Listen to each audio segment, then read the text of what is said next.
Kimetsu no Yaiba Infinite Castle. Sebelum gue bahas, gue cuma bilang ini bakal banyak spoiler, jadi buat kalian yang nggak mau kena spoiler, mendingan skip atau ganti video lain aja, oke? Dan sebelum kalian komen bandingin sama anime atau apapun itu lah ya, gue cuma mau bilang ini adalah opini pribadi gue yang suka banget sama Kimetsu no Yaiba dan juga sangat suka dengan Tomio Kagyu. Dan udah nonton 2 kali. Ya mungkin bakal OTW 3 kali. Bentar, laptop gue baterainya habis. Oke, gue nggak akan bahas filmnya gimana, maksudnya cerita di filmnya gimana, karena kalian pasti udah pada nonton juga kan.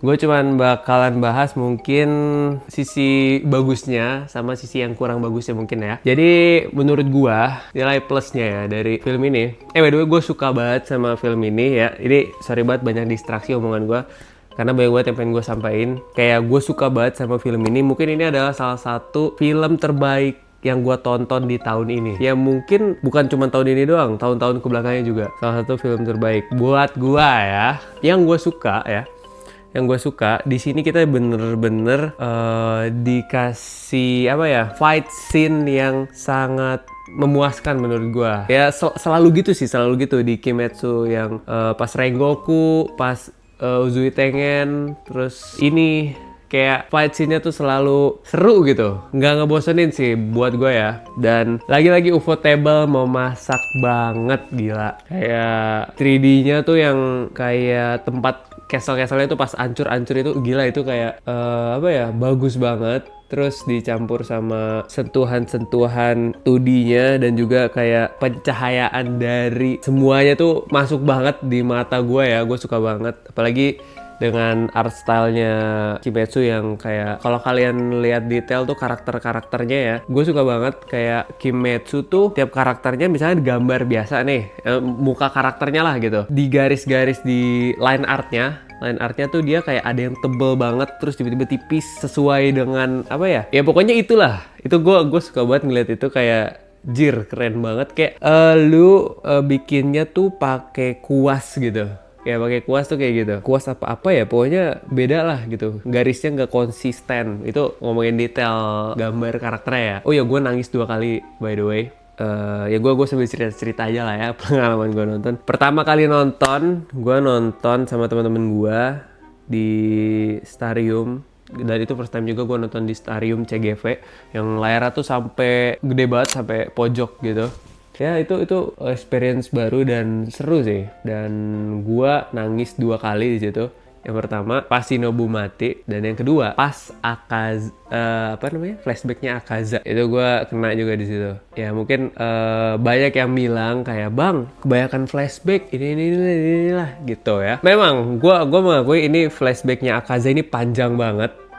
Bener-bener panjang banget, kayak dia kan yang ketiga gitu, Upper Moon ketiga selama itu. Gimana Upper Moon 2, Upper Moon 1 bakal selama apa flashbacknya gitu ya. Tapi nggak tahu sih bakal selama itu atau enggak. Tapi menurut gue yang flashback Akaza ini lumayan lama, tapi dapet gitu, Nah, beda experience-nya ketika gue nonton yang kedua. Ketika gue nonton yang kedua, bagian flashback Akaza ini, gue rada ngantuk, karena jujur di situ tenang banget dan gue udah tahu gitu, gue udah tahu ceritanya. Jadi untuk first experience dapat banget, tapi untuk second experience kurang menurut gue yang bagian flashback itu ya. Untuk yang lain, flashback yang lain kan Shinobu juga ada flashback, Zenitsu juga ada flashback. Menurut gue itu flashbacknya cepet sih, dan juga kan itu flashback Hashira dan karakter yang baiknya lah gitu, bukan villainnya. Kalau villainnya si Doma juga bentar doang kan, sama si siapa namanya, Kaizoku, itu juga bentar doang ya kan flashbacknya. Ya mungkin si Doma ini flashbacknya bakal lama banget ketika dia nanti beneran mau mati gitu ya. Tapi nggak tahu. No spoiler, jangan spoiler di komen. Semoga kalian bisa menghargai lah ya untuk teman-teman yang lain yang nggak mau kena spoiler kayak gue gitu ya. Itu mungkin salah satu yang gue suka juga gitu dengan adanya flashback ini. Jadi gak cuman kayak tang tong gitu kan, cuman gelut doang gitu, tapi diceritain juga kenapa. Jujur gue soalnya penasaran juga kayak kenapa si ini jadi kayak gini, kenapa si ini jadi kayak gini. Dan gue ngerasa di bagian Akaza itu ya, kita emosi kita tuh dipermainkan di situ. Yang dimana kan gue gedek banget sama Akaza ya. Gue gedek banget sama Akaza, terus diceritain backstory-nya segala macam, jadi kayak sedih juga gitu. Tapi tetap aja gue kesel gitu, cuman sedih juga ya. Di situ ya bagus lah menurut gue ya. Cuman pas bagian Shinobu lawan Doma ya, sebenarnya mungkin gue bakal lebih sedih ya, dan gue bakal lebih kena emosinya kalau gue belum tahu gitu. Gue gimana ya, gue sempat kena spoiler karena ya mungkin kalian yang nonton juga salah satu pelakunya gitu. Kayak apa ya, spoiler tipis-tipis gitu ya. Contohnya kayak, oh ini mau ngelayat ya gitu, ini mati, ada yang mati gini gitu, atau mungkin dengan bahasa yang lain, pokoknya mengarah ke spoiler gitu. Dan secara nggak langsung dari situ gue kena lah gitu. Gue jadi tahu, tapi gue kayak berusaha, kayak gue ingin banget melupakan itu dan nggak bisa. Gak bisa anjir. Gue kena banget itu. Mungkin kalau misalkan gue nggak tahu ya, gue bakal nangisnya sewaktu enggak sih, agak enggak segitu sih, waktu Nezuko yang kena matahari terus ternyata masih hidup gitu, yang pas dia lawan Hantengu ya. Di situ gue bener-bener nangis banget, kayak sesegukan, karena gue sama sekali nggak tahu. Dan itu gue nggak kena spoiler.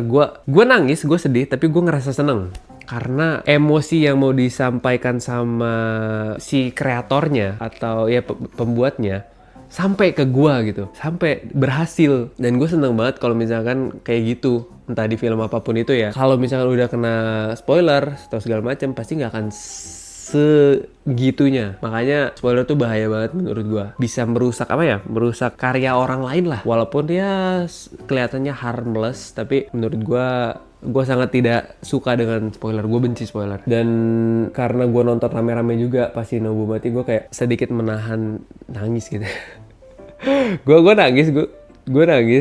Cuman gue nggak yang gitu, gue tetap stay cool gitu kan. Pas Akaza juga sama, kayak tiba-tiba cur gitu, ini tes saya di sini ya kan. Dan untuk animasinya ya, pas Shinobu, kita mulai dari Shinobu dulu ya, Shinobu, Zenitsu, sama Tanjiro Gyo. Nah pas Shinobu itu seru banget battle-nya, tapi nggak seru banget ya, nggak seru banget, seru tapi kayak udah tahu loh Shinobu bakal kalah gitu, karena si Doma ini kan upper moon rank 2 ya, yang dimana kayak nggak imbang banget, bener-bener nggak imbang. Udah gitu Shinobu juga nggak bisa nggak bisa nebas ya kan, cuma bisa nusuk pakai racun doang. Dan pas tusukan pertama, terus si Doma ternyata bisa nangkalin racunnya, udah selesai sebenarnya di situ. Shinobu nggak akan menang, kecuali dia kabur, dan yang dimana itu nggak mungkin. Ya untuk animasinya bagus sih, tapi nggak yang wow banget sih di situ ya. Terus juga matinya tai banget sih,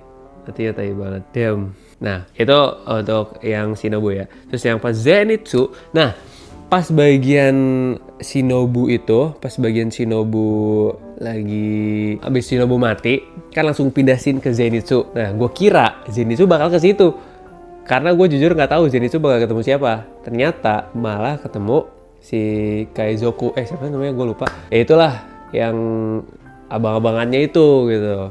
Oh gue baru tahu ternyata dia login gara-gara dia nih gitu. Dari awal gue juga bisa ngelihat si upper moon rank 6 ini cupu banget. Ya mungkin karena dia dibilang belum menguasai ininya kali ya, kekuatannya gitu, makanya nggak sekuat itu. Dan gue agak amazed ya untuk cara battlenya si Zenitsu nggak ada yang gimana banget ya, nggak ada yang wow banget gitu. Dia kayaknya belum sampai crash out banget gitu. Dia di awal-awal masih nahan, mungkin karena dia ngelawan abang-abangannya gitu ya. Tapi di akhir-akhir aja menurut gue yang dia tiba-tiba banget ngeluarin penapasan ketujuh, itu keren banget. Tapi menurut gue itu dia masih belum semarah itu gitu. Semarah itu sih, cuman kayak masih sadar gitu loh, nggak nyampe yang yang kayak matanya putih semua gitu, atau ya sengamuk gitulah gitu. Kayaknya masih bisa lebih ngamuk dari itu dia. Dan ya berakhir sekali penggal kan, cerut, mati gitu. Udah tahu sih gue bakal kayak gitu kalau Zenitsu ya. Cuman nggak expect aja dia ngeluarin yang ada naga-naganya itu keren banget sumpah. Pas day pertama, day one ya, pas nebas itu langsung pada tepuk tangan anjir. Dan Yang lainnya juga sih, scene-scene lain pada tepuk tangan gitu pas kepala ininya kepenggal, kayak si Akaza kepenggal juga. Jujur gue merasa kayak ini spesial banget. Film ini spesial banget buat gue karena gue suka banget sama Giyu ya, Tomioka Giyu. Karena di sini Giyu benar-benar keren banget, jujur keren banget anjir. Mungkin banyak yang bilang nih, kalian mungkin banyak yang bilang kayak Giyu gabut doang, AFK doang segala macam gitu ya. Ya terserah kalian mau bilang gue glazing to the max Giyu gitu atau apapun terserah, tapi ini yang gue tangkep aja dari yang gue tonton ya. Sebenarnya Giyu sama Tanjiro tuh kalau misalkan ketemu Akaza tuh cuman salah satu gitu, entah Giyu doang atau Tanjiro doang, pasti bakal mati. Itu aja sebenarnya di akhirnya aja Akaza tuh gak kalah gitu. Dia bukan menyerah juga, dia kayak teringat masa lalunya terus langsung kayak sadar lah gitu, terkena apa ya namanya, mendapatkan hidayah gitu, makanya dia bisa kalah. Kalau enggak kayaknya bakal mati juga itu Giyu sama Tanjiro gitu ya. Akaza bisa kalah karena hidayahnya tersebut ya kan. Nah, Akaza bisa mendapatkan hidayah ini dari Tanjiro, yang dimana Tanjiro bisa menguasai pada saat itu juga ya. Ini hebat banget si Tanjiro ya. Emang plot MC banget, plot armor main karakter. Tiba-tiba banget dia bisa yang masuk ke dunia transparan, yang bisa ngelihat, ya adalah tuh yang bisa ngelihat kayak otot-ototnya gitu-gitu segala macem. Terus reactionnya jadi cepet banget gitu kan. Sama si Tanjiro bisa ngilangin hasrat membunuhnya gitu, yang tiba-tiba matanya jadi merah semua. Itu keren banget juga. Dan Tanjiro dengan dua kekuatan barunya itu bisa bukan memberikan sih, tapi secara tidak langsung memberikan hidayah yang tadi itu, yang buat si Akaza sadar gitu kan. Nah, Tanjiro tidak akan bisa melakukan itu kalau nggak ada Giyu. Kenapa? Karena Giyu yang buying time cukup lama. Kayak pas yang abis Giyu muncul marknya ya. Di situ anjing lo tau gak? Gua kan tadinya nonton gini kan. Jadi nyender begini. Terus pas udah kayak gitu langsung gini langsung tegak gue kayak, anjir, login deh gue. Giyu mau masak nih gitu kan, dan anjing keren banget, fuck. Gue bener-bener kayak napas gue nonton kayak, apalagi nih jurusnya gitu. Keren banget anjir. Movementnya dan battle-nya tuh kayak kameranya segala macem, wah kill banget. Nah disitulah saat Giyu lagi kayak gitu, dia buying time bener-bener lama banget, yang dimana Tanjiro juga butuh waktu untuk mikir yang cukup lama gitu. Kayak pas si Giyu lagi berantem yang adu pedang tonjokan tang gitu, si Tanjiro mau masuk nggak jadi.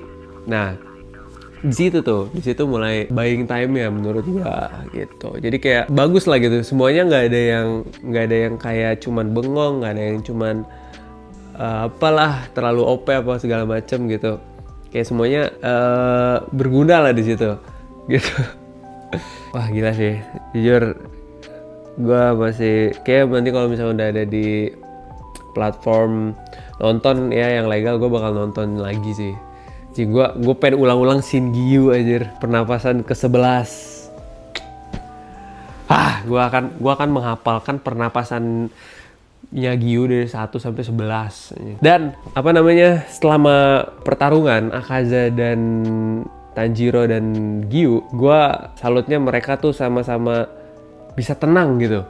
Tanjiro sama Giyu bener-bener bisa tenang sih, walaupun sedikit panik, kayak hopeless gitu, kelihatan banget hopelessnya si Giyu apalagi ya, karena kan Giyu cuman ya berantem doang, dia nggak mikir yang kayak Tanjiro gitu, kayak anjir cuman pengen ya udah berantem aja gitu. Nah menurut gue ketenangan mereka berdua gokil sih, tapi ya kayak kita bakalan selalu kayak gitu gak sih? Kita bakalan selalu melihat sebelum si Upper Moon mati ya, kita bakalan selalu melihat flashbacknya yang dimana ceritanya sedih gitu. Kayak dari sebelumnya begitu sih. Dan kalau misalkan dibandingin ya sama movie Mugen Train, sama yang Uzui Tengen, sama yang Infinite Castle ini, kan ada 3 epic battle kan di situ. Menurut gua bakal lebih feel-nya ya, sedihnya dapat banget di Rengoku karena mati ya kan. Apalagi lagunya, anjing gue merinding lagi kalau ini, anjing merinding gue. Kalau misalkan ingat-ingat lagi, itu epic banget. Terus kalau yang Tengen, Uzui Tengen, gua suka apa ya? Di situ heboh banget pas lawan Gyutaro ya. Itu heboh banget, yang emang dia kan Hashira suara yang kayak meriah-meriah gitu kan. Itu heboh banget dan bagus banget. Gue suka di situ. Suka banget juga. Nah, untuk yang Infinite Castle ini menurut gue nggak seheboh di Entertainment District atau si Uzui Tengen tadi, tapi feel-nya lebih ke apa ya, agak hopeless sih. Kayak gue ngelihat lawan Upper Moon segitu susahnya, agak gimana ya, pertarungannya nggak yang heboh banget, tapi seru gitu. Seru ngelihat berantemnya, karena berantemnya lama banget si Gyo sama Tanjiro ya, terutama kalau si Shinobu sama Zenitsu cepet banget. Kalau yang lawan Hantengu itu yang di Swordman Village menurut gua B aja sih, situ malah kurang. Apalagi si Muichiro yang pas lawan Gucci itu kayak damn gitu doang. Terus yang lawan Hantengu juga, Hantengu tuh yang ini kan ya, yang banyak itu kan ya, gue lupa aja namanya, yang emosi-emosi itu juga B aja sih. Tapi Kanroji cantik. Oke. Mungkin gue dari tadi bahas bagus-bagusnya terus, mungkin kurangnya kali ya. Kurangnya sih kalau dari gue film ini di soundtracknya tuh nggak ada yang gitu, nggak ada yang pas banget, yang tiba-tiba kayak apa ya, kayak emosinya dapet banget, nggak ada. Lagunya biasa semua, nggak kayak pas apa ya, yang lagu na na na na na na na na na na, itu nggak ada tuh. Ada sih, tapi pas scene battle-nya nggak ada gitu. Mungkin itu disimpan buat yang episode selanjutnya, di movie selanjutnya gitu ya. Tapi kayak sayang banget sumpah. Terus gue agak ini juga sama suara yang pas Gyu sama Akaza adu pedang sama tinju itu tak tak tak tak tak, suaranya gitu aja, kayak lu mukul kayu, bukan tang tang tang. Mungkin karena bener sih, iya sih harus kayak gitu sih, karena adunya sama tinju ya. Kalau sama pedang baru tuh kayak tang tang tang gitu. Kayak ini kayak sama ya sama tinju kayak begitu kali ya suaranya. Terus juga gue kaget banget pasin Gyu pedangnya patah anjir gitu. Gue what the fuck, pedangnya patah sih. Pedangnya patah kan. Terus yang pasin ini Gyu perutnya ditonjok sama Akaza, wah anjir, gue langsung anjir, tahan napas gue. Enggak kan gitu, nggak bolong kan perutnya. Anjing, itu kalau nggak ada Tanjiro jadi Rengoku, jadi donat nggak bakar sih, donat basah sih itu. Nah, tuh pas gue liat ternyata tangannya putus, wah anjing, lega banget gue. Takut banget gitu. Nah, sama pas Tanjiro ngepenggal palanya Akaza ya, seret kan, cepet banget tuh kan, langsung copot palanya. Entah kenapa gue ngerasa, kan gue nggak tahu jujur cerita kayak gimana. Kenapa gue ngerasa kayaknya ini belum selesai deh. Dan bener, anjing, palanya dipasang lagi. Goblok, kata gue, tolol, masih hidup. Terus tiba-tiba dilempar kan palanya sama Gyu, set, mental. Lalu gue kira palanya hilang, oh udah nih. Tapi kayaknya enggak deh, belum ada kayak lagu atau apapun yang menandakan udah gitu. Tiba-tiba berdiri lagi anjing, badannya goblok. Berdiri lagi tanpa kepala. Itu jujur bentuknya agak aneh ya. Headless gitu. Ya intinya Absolute Cinema. Kita bakal bertemu lagi dengan Kimetsu ini di katanya antara tahun 2027 atau 2028 gitu ya, yang arc selanjutnya. Dan please banget jangan ada yang spoiler, sumpah. Jangan merusak kesenangan orang lain dan merusak karya orang lain ya. Nggak usah, lu keren kok. Ya lu udah keren.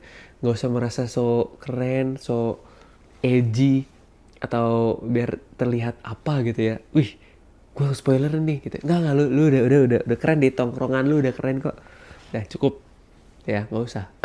Intinya Kimetsu goat lah. Gue tahu ya, alurnya mungkin kayak shonen banget, tapi ya enjoy aja gak sih? Dan terbukti rame juga kan di sini atau di luar gitu. Silakan tulis di kolom komentar kalau kalian pengen bahas apapun tentang film Kimetsu yang baru ini. Seru banget bacain kalau misalkan kalian mau berdiskusi juga di sana.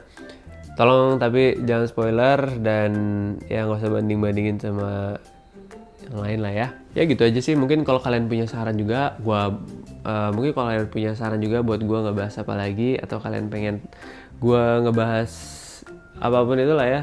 Ya selain pokoknya hal-hal yang gua suka, komen aja di bawah. Siapa tahu gua ada waktu buat bikin videonya. Jadi terima kasih udah nonton. Sampai jumpa. Ciao.